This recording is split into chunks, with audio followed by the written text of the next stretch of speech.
ಆತ್ಮೀಯ ವಿದ್ಯಾರ್ಥಿಗಳೇ, ನಿಮ್ಮೆಲ್ಲರಿಗೂ ನಮ್ಮ ಯೂಟ್ಯೂಬ್ ಚಾನಲ್ಗೆ ಸ್ವಾಗತವನ್ನು ಕೋರುತ್ತಿದ್ದೇನೆ. ಕಳೆದ ಒಂದು ವಾರದಿಂದ ಯಾವುದೇ ವಿಡಿಯೋಗಳನ್ನು ಅಪ್ಲೋಡ್ ಮಾಡಲು ಸಾಧ್ಯವಾಗಿರಲಿಲ್ಲ.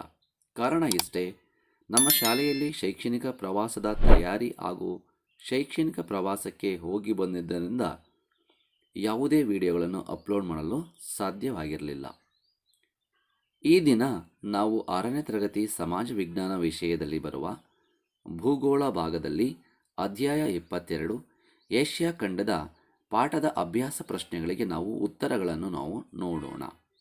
ಅಭ್ಯಾಸಗಳು. ಮುಖ್ಯ ಪ್ರಶ್ನೆ ಸಂಖ್ಯೆ 1, ಖಾಲಿ ಬಿಟ್ಟ ಸ್ಥಳಗಳನ್ನು ಸೂಕ್ತ ಪದದಿಂದ ಭರ್ತಿ ಮಾಡಿ. 1. ಏಷ್ಯಾ ಖಂಡವು ಡ್ಯಾಶ್ ಗೋಳಾರ್ಧದಲ್ಲಿದೆ. ಉತ್ತರ ಗೋಳಾರ್ಧದಲ್ಲಿದೆ. ಪ್ರಶ್ನೆ 2, ಏಷ್ಯಾದ ಅತಿ ಎತ್ತರದ ಪರ್ವತ ಡ್ಯಾಶ್. ಉತ್ತರ, ಏಷ್ಯಾದ ಅತಿ ಎತ್ತರದ ಪರ್ವತ ಮೌಂಟ್ ಎವರೆಸ್ಟ್. 3, ರಬ್ಬರ್ ಉತ್ಪಾದನೆಯಲ್ಲಿ ಏಷ್ಯಾದಲ್ಲಿಯೇ ಪ್ರಮುಖ ರಾಷ್ಟ್ರ ಡ್ಯಾಶ್. ಉತ್ತರ, ರಬ್ಬರ್ ಉತ್ಪಾದನೆಯಲ್ಲಿ ಏಷ್ಯಾದಲ್ಲಿಯೇ ಪ್ರಮುಖ ರಾಷ್ಟ್ರ ಇಂಡೋನೇಷ್ಯಾ. 4, ಸಮಶೀತೋಷ್ಣ ವಲಯದ ಹುಲ್ಲುಗಾವಲನ್ನು ಡ್ಯಾಶ್ ಎಂದು ಕರೆಯುತ್ತಾರೆ. ಉತ್ತರ, ಸಮಶೀತೋಷ್ಣ ವಲಯದ ಹುಲ್ಲುಗಾವಲನ್ನು ಸ್ಟೆಪಿ ಎಂದು ಕರೆಯುತ್ತಾರೆ. ಮುಖ್ಯ ಪ್ರಶ್ನೆ ಸಂಖ್ಯೆ 2, ಕೆಳಗಿನ ಪ್ರಶ್ನೆಗಳಿಗೆ ಉತ್ತರ ಬರೆಯಿರಿ. 1. ಏಷ್ಯಾ ವೈವಿಧ್ಯಗಳ ಖಂಡ ಎಂದು ಕರೆಯುವರು, ಏಕೆ?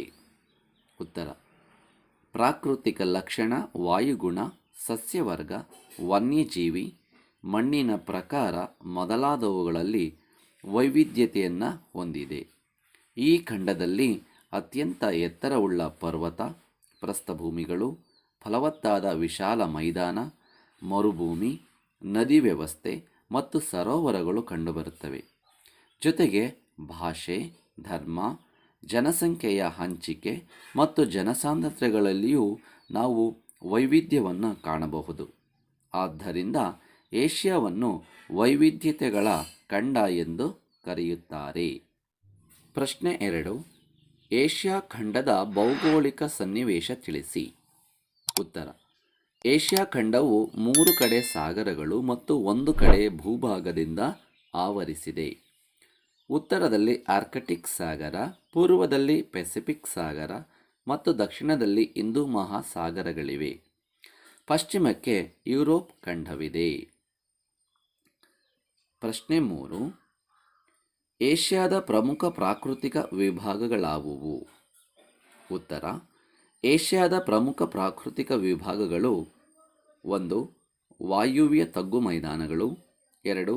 ಕೇಂದ್ರದ ಎತ್ತರ ಭಾಗಗಳು, 3. ದಕ್ಷಿಣ ಪ್ರಸ್ಥಭೂಮಿಗಳು, 4. ನದಿಗಳ ಮಹಾಮೈದಾನಗಳು, 5. ದ್ವೀಪ ಸಮೂಹಗಳು. ಪ್ರಶ್ನೆ 4, ಏಷ್ಯಾದಲ್ಲಿ ಯಾವ ಋತುವಿನಲ್ಲಿ ಹೆಚ್ಚು ಮಳೆಯಾಗುವುದು? ಉತ್ತರ, ಏಷ್ಯಾ ಖಂಡದಲ್ಲಿ ನೈಋತ್ಯ ಮಾನ್ಸೂನ್ ಮಾರುತಗಳಿಂದ ಬೇಸಿಗೆಯಲ್ಲಿ ಹೆಚ್ಚು ಮಳೆಯಾಗುತ್ತದೆ. ಪ್ರಶ್ನೆ 5, ಏಷ್ಯಾದ ಪ್ರಮುಖ ಆಹಾರ ಬೆಳೆಗಳಾವುವು? ಉತ್ತರ, ಏಷ್ಯಾದ ಪ್ರಮುಖ ಆಹಾರ ಬೆಳೆಗಳು ಭತ್ತ ಮತ್ತು ಗೋಧಿ.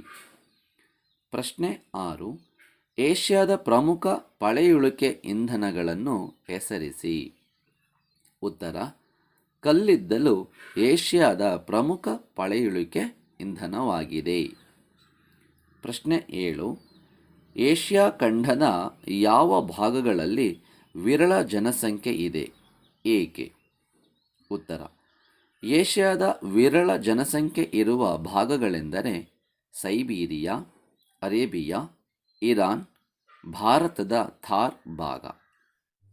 ಈ ಭಾಗಗಳಲ್ಲಿ ಜನಸಂಖ್ಯೆ ವಿರಳವಾಗಿರಲು ಕಾರಣ, ಸೈಬೀರಿಯಾ ಭಾಗದಲ್ಲಿ ಅತ್ಯಂತ ಶೀತವಾದ ವಾತಾವರಣವಿದೆ, ಅರೇಬಿಯಾ ಪ್ರದೇಶದಲ್ಲಿ ಮರುಭೂಮಿ ಇದೆ, ಇರಾನ್ ಮತ್ತು ಭಾರತದ ಥಾರ್ ಪ್ರದೇಶಗಳು ಮರುಭೂಮಿಯನ್ನು ಹೊಂದಿವೆ. ಇಲ್ಲಿ ವಾಸಿಸಲು ಮೂಲಭೂತ ಸೌಕರ್ಯಗಳ ಕೊರತೆಗಳಿರುವುದರಿಂದ ಜನಸಂಖ್ಯೆ ವಿರಳವಾಗಿದೆ.